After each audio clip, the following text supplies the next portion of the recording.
I'm going to tell you a bit of story of how English has come to be the English that we know now. Yeah.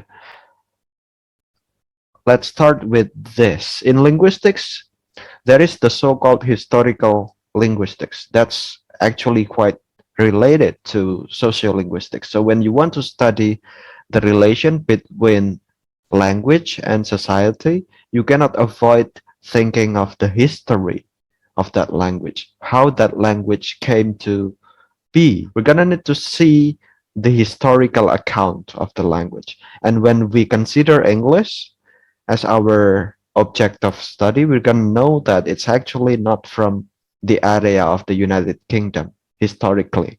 So in the past, before the people of the United Kingdom came to speak English, like we know today, they used to speak another language. So before the people in the area spoke English, they spoke another language. The language that they spoke was actually Celtic language. Yeah, so that's why if you try to listen to some songs from the United Kingdom, you might find some traditional songs called, you know, Celtic kind of songs or music. Yeah, so in the past they spoke Celtic languages, and then English came to be known in that area when the so-called Anglo-Saxon people, so they came to the area of the United Kingdom that we know now. So those people, the people of Anglo and then Saxon and then Jutes, they came to the area of the United Kingdom, and then they started to spread the language in that area. So that's why English was actually also called as Anglo-Saxon. So English is Anglo-Saxon because it's the language of the people of Anglo or Angles, yeah, and then Saxon and also Jutes. Those three tribes are actually the tribes that came with the language, yeah, at the beginning. So after the Angles, the Saxon and the Jutes, they came to the United Kingdoms. They brought with them the language, the Old English, yeah. So the so-called Old English is actually another form of English. It's not the same as the modern English. So you might know Beowulf. So Beowulf is actually an old literature in Old English. Yeah, and it uses the that form of English, that Old English. If you try to read old Beowulf or other literature from the era of Old English, you might not be able to read it because it doesn't use the ABC alphabet as we use today. Yeah, it uses similar letters but different shapes, so you might not be able to read it. And even when it's pronounced, you might not be able to understand it because Old English is very different from the modern English because it was the pure form of English at the beginning. Yeah. So what was Old English? Old English is actually part of Germanic language. Yeah. So in linguistics, we have the so-called language families or grouping that we use to categorize different languages into, you know, close relatives to one another. So for example, because English is part of West Germanic, it means that it's close to the German language. So German is actually part of West Germanic language family. So we have West Germanic. We're not talking about German people, yeah? We're not talking about the German language now. We're talking about Germanic language in the past. We're talking about proto-language. So we're talking about language in the past. So English is part of West Germanic language family.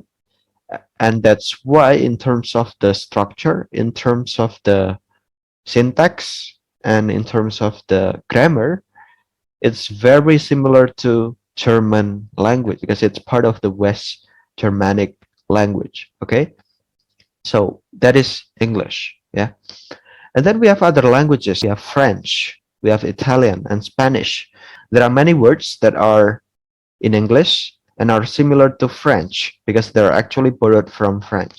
French is actually a Romance language. Yeah, French is a Romance language. Okay, so it's actually a different language family from that of English, but they belong to the so-called Indo-European language family, Proto-Indo-European language family.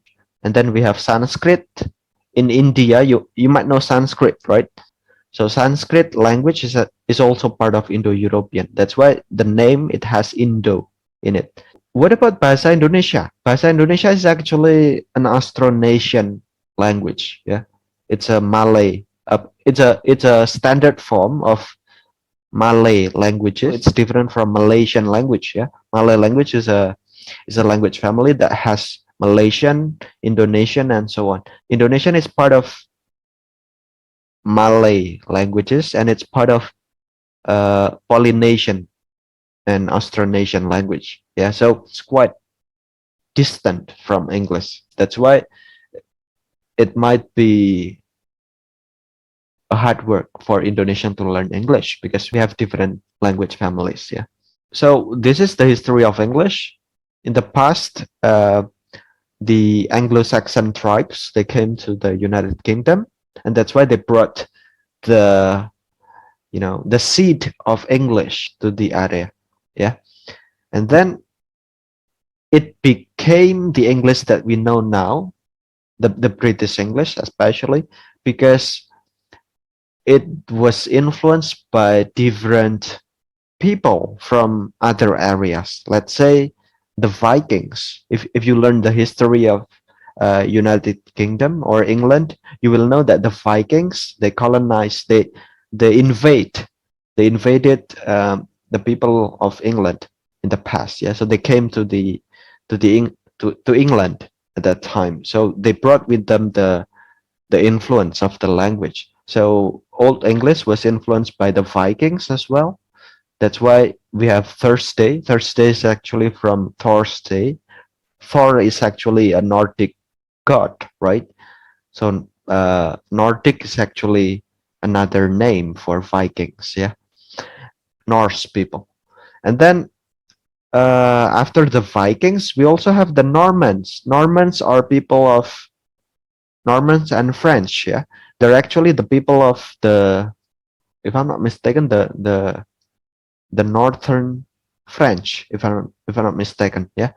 So the French people they came to the England, and that time they also invaded England and they colonized the country. Yeah, so that's why we can see a lot of influence from French language. There are many words in English that are borrowed from French, around 7,000 words, if I'm not mistaken. Then that's the era of the Middle English. You have the so-called Canterbury Tales. So that uses Middle English. And then after the Middle era, there came the early modern English and the modern English, the late modern English. So that's when Shakespeare, yeah.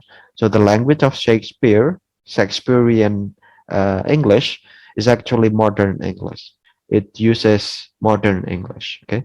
Now, this is the I think visualization of what I've talked about, the history of English, yeah, previously, so you can learn more about it.